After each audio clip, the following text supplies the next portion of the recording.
एक बच्ची की माँ नहीं थी। सौतेली माँ उस बच्ची से हर काम करवाती थी। 4 बजे भोर में वह बच्ची जागकर स्कूल के समय तक हर काम करती थी। उसके बाद वह स्कूल जाती थी। सौतेली माँ अपने बच्चे को टिफिन देती थी, लेकिन उस बच्ची को टिफिन भी नहीं देती थी। लेकिन बच्ची को कोई एतराज नहीं था। पिता कभी महीने में कमा कर घर आता था। उस बच्चे की सौतेली माँ काफ़ी मानजान करने लगती थी। पिता के जाने के बाद फिर वही कार्य करवाती थी। बच्ची पढ़ने में तेज थी, धीरे धीरे बड़ी हो गई। पिता को विवाह की चिंता सताने लगी। एक दिन लड़की के पिताजी बेटिया की शादी की जिक्र कर दी। सौतेली माँ ने कहा कि हमारे रिश्ते में एक लड़का है, दहेज भी नहीं लेगा, थोड़ा गरीब है, परिवार ठीक है। लड़की चूँकि पढ़ना चाह रही थी, लेकिन जबरदस्ती मंदिर में विवाह करके उसे उसके ससुराल भेज दी।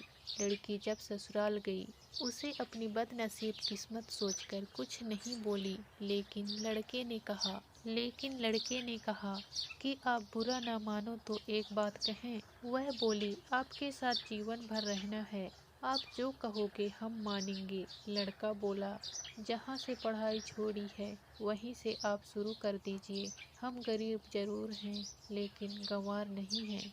लड़की अपने पति का पैर पकड़कर फपक रो दी। लड़का दिन रात मेहनत करने लगा। लड़की दिन रात पढ़ाई में मन लगा दी। लड़की एक बड़े शहर में रहकर IAS की तैयारी करने लगी। लड़का कमा कमा कर पैसा देने चला आता था। लड़कियों के हॉस्टल के बाहर मिलकर पैसे दे देता था और फिर पुनः घर वापस चला जाता था। वह IAS की ट्रेनिंग पर चली गई और किसी दूसरे प्रदेश में SDM बन गई। संयोग से लड़का पता लगाकर जब वहां पहुंचा तो लड़की की सारी व्यवस्था देखकर लड़का खुद शर्मिंदगी खाने लगा और वह मन बना लिया कि हम खुद इनके ज़िंदगी से दूर हो जाएं। लड़के की माँ की तबीयत खराब थी।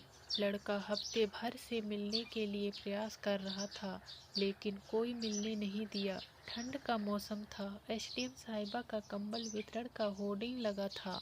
वो भी सवेरे से लाइन लगाकर खड़ा हो गया, जिसमें 5 गरीब चुने गए। उसमें वह लड़का भी था। SDM साहिबा गाड़ी से उतरी और एक एक करके कंबल देना शुरू की। जब 5वें आदमी को कंबल देने की बारी आई, वह लड़का अपना मुंह तौलिया से बांधे खड़ा हो गया।